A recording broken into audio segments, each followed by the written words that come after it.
I stepped into the suite expecting champagne and memories. But the scent of cheap perfume and lipstick on a second wine glass told me this love story had already been told. To someone else. Rome was supposed to fix us. Or at least, that's what I told myself when I said yes to the trip. 8 years, too many fights, and one big apology later, Luca said he wanted to start over, where our story began. Where he first said, "I love you." The hotel was gorgeous, the kind of old-world beauty that feels like time stops inside it. Marble floors, gold details, a view of the Spanish Steps. He picked it all, said he wanted to show me I was still worth everything. My flight landed early. I wanted to surprise him, thought it would be romantic. I had the concierge bring me up. He wasn't there, but the door was unlocked. The lights dimmed. My heart raced with nostalgia. Then it dropped. There were rose petals on the bed, but not like the ones he used to use. These were different, smaller, more scattered, like they'd already been messed up and hastily refluffed. At first I thought maybe the staff had prepared it early, but then I saw the glasses, 2 of them, by the nightstand, half full, lipstick on one, not my shade, not my brand, and not something I could explain away. My heart didn't race, it stopped. Then started again, slower, heavier. I touched the glass, still slightly warm. This wasn't from hours ago. This was fresh. I looked around. Open suitcase, not mine. Black heels on the floor, size 38. European, expensive. And a scarf I'd never worn hanging on the back of the chair like it lived there. I didn't scream, didn't cry. Just stood there, trying to fit into this scene that clearly wasn't built for me. My anniversary dress still packed in my bag, my perfume unopened. He lied. That was obvious. The only question was, how long? And who the hell did he think I was, not to notice? I heard the elevator ding down the hall. My fingers closed around my phone instinctively. And in that moment, I decided something dangerous. I wasn't going to confront him. Not yet. Because this wasn't just betrayal. This was an opportunity. I had spent weeks convincing myself this trip would change things. That maybe love just needed sunlight, new air, and a different time zone. That a broken man could still rebuild a promise, if you gave him enough beauty to do it in. Luca had been different lately, softer, more present. He texted good morning again, sent me playlists with our songs, even booked this trip himself. Flights, dinners, all the things I used to beg him to care about. I thought it meant something. He said he wanted us to remember what we were. Rome is where we started, he said. Let's reset there. And I believed him. I packed like a woman in love. Dresses he used to compliment. The necklace he gave me our first Christmas. Even the night before I left, he called me just to say, "I miss you already." I was smiling when I hung up, like a fool, like someone who hadn't seen the red flags because she painted them with hope. Chloe had doubts. Always did. "You really trust him again?" she asked. I lied. "He's changed." She didn't argue. Just raised one eyebrow and said, "Just don't ignore your gut." But hope is loud when your heart wants to believe. When I stepped into that hotel suite, I expected candles. Maybe a note on the bed. Something small but thoughtful. But what I found wasn't romance. It was residue. The aftermath of something secret. And suddenly, everything Luca had done felt staged. I replayed our last dinner at home. How he kept checking his phone under the table. How he mentioned Julia from the Rome office too casually. My stomach turned. Had I been that blind? Or just that desperate? He was always so good at making me feel crazy when I asked questions. You're imagining things. Stop being jealous. You always go looking for drama. I called it gaslighting before I even knew the word. And now, I knew. But still, a part of me wished I was wrong. That maybe there was an innocent explanation. That maybe those glasses were a mistake. Maybe the perfume had been mine all along. But perfume doesn't lie. Neither do lipstick stains.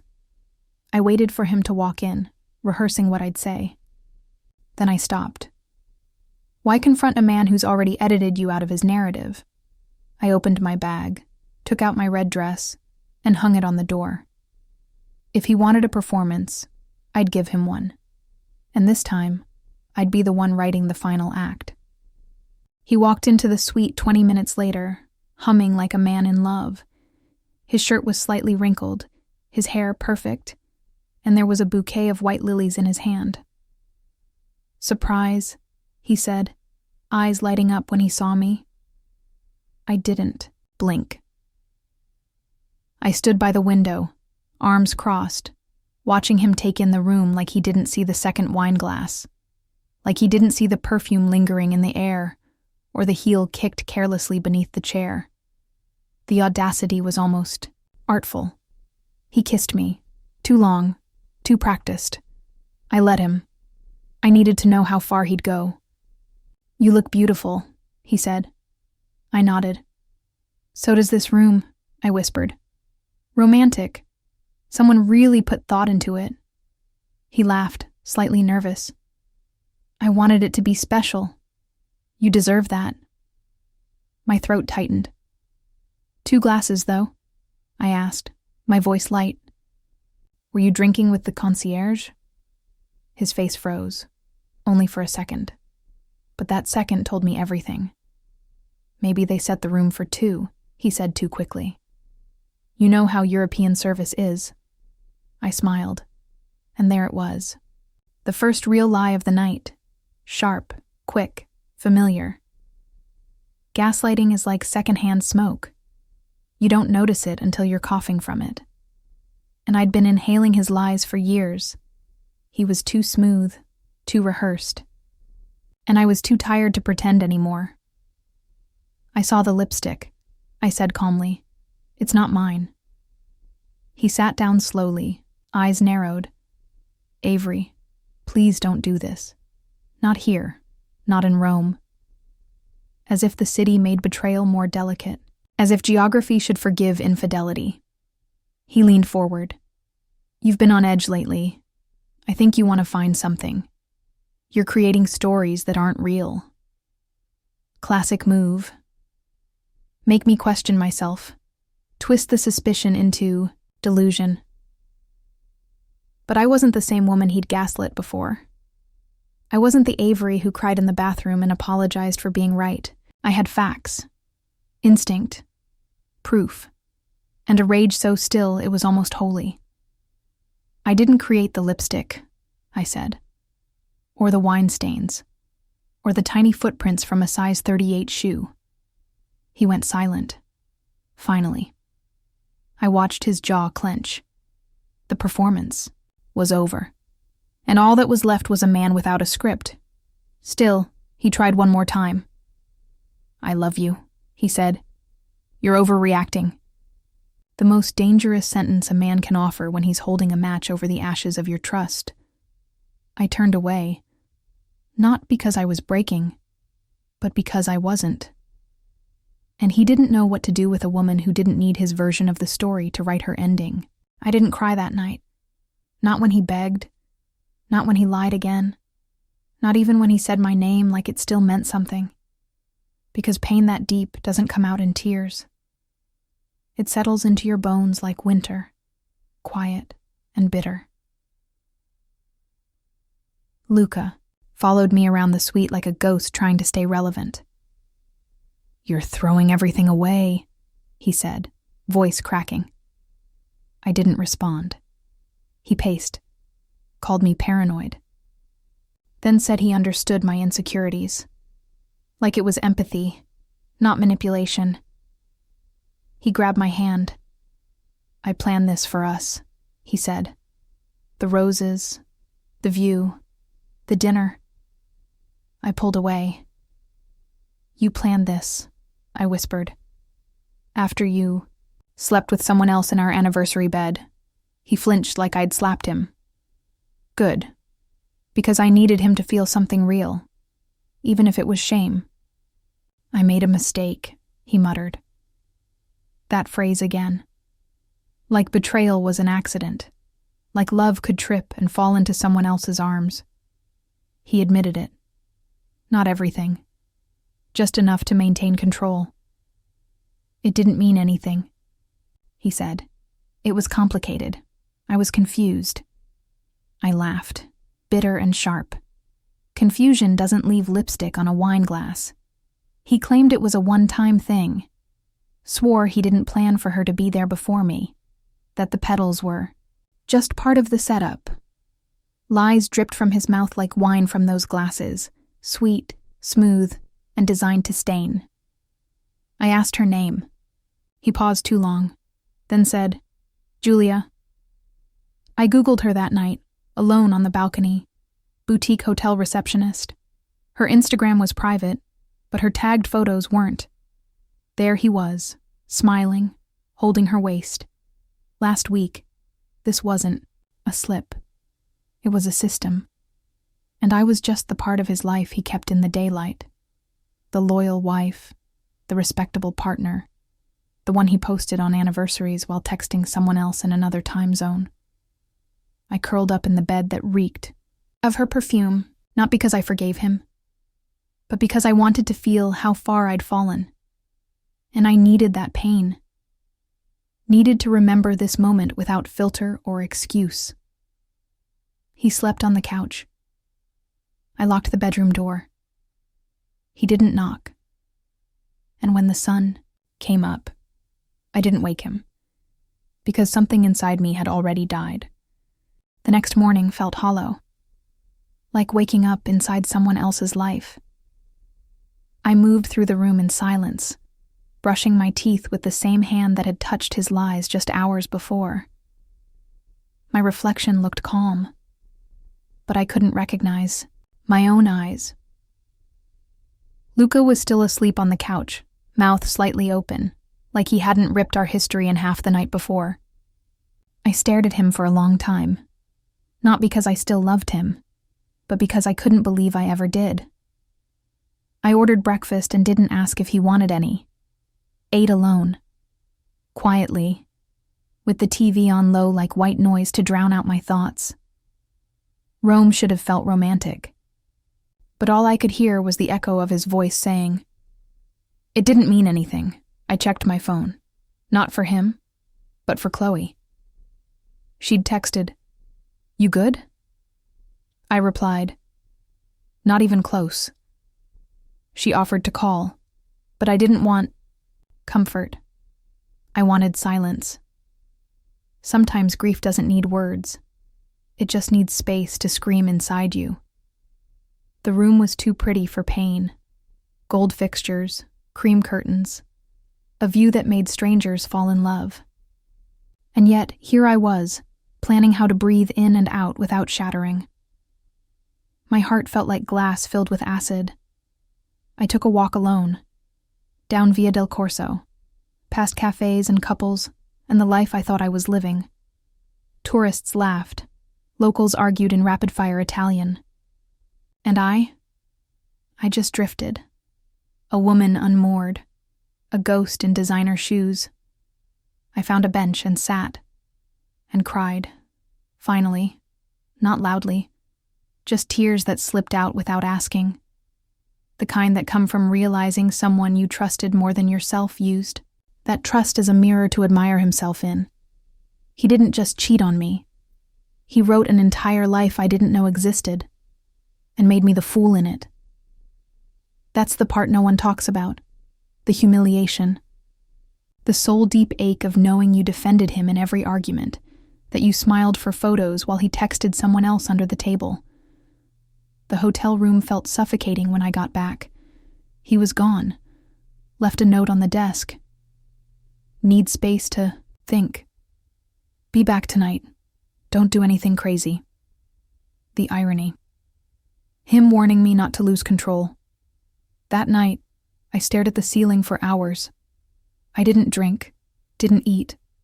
I just lay there, cataloging every lie, every time I'd apologized, for feeling too much, for asking too many questions, for being right.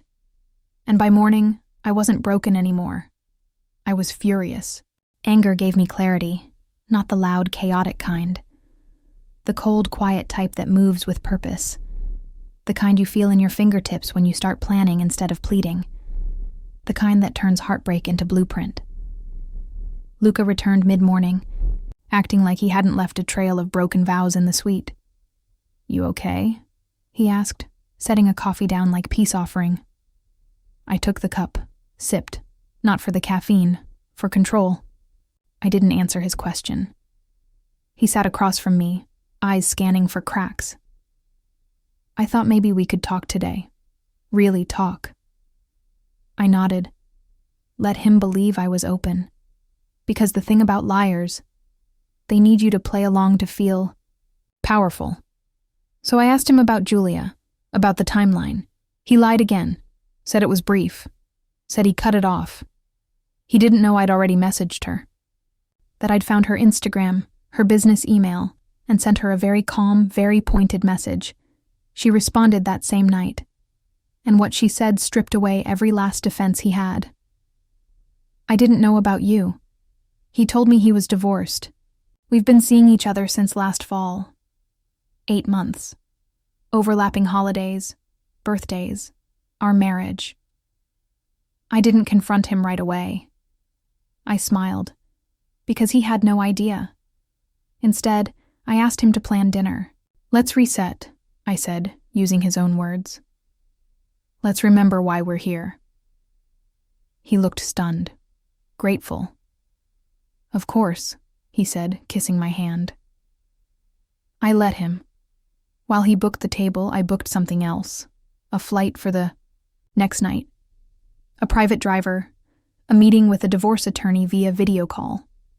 I wasn't staying. I was documenting. Every movement, every lie, every smile he didn't earn. I found the receipts in his email. Photos in a hidden folder on his laptop. Restaurant reservations under LM, not for me. All roads led to her, and Rome wasn't their first escape. It was just the most romantic.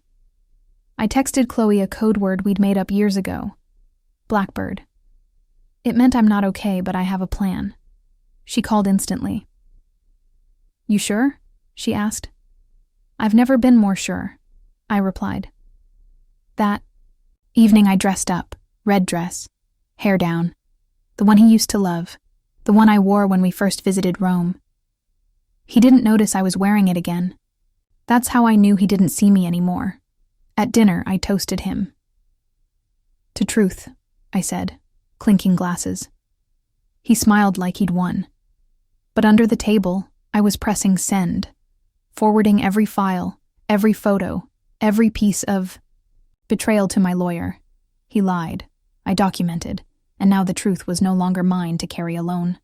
The next morning, we checked out of the hotel together, but only one of us was going home. He didn't know that yet. I let him wheel both our bags to the cab, let him open the door like the gentleman he pretended to be. It was almost poetic. Told him I needed a few hours alone before our flight. "Just a process," I said softly. He nodded, almost relieved. "Of course, take your time." He kissed my forehead like nothing was crumbling. I smiled, because this wasn't pain anymore. It was strategy. He went to grab coffee. I went to the airport. With one suitcase and all the evidence backed up on a flash drive, I boarded my flight, without telling him. I left him exactly the way he left me, in the dark. Before takeoff, I sent a single text. "Don't come looking for me.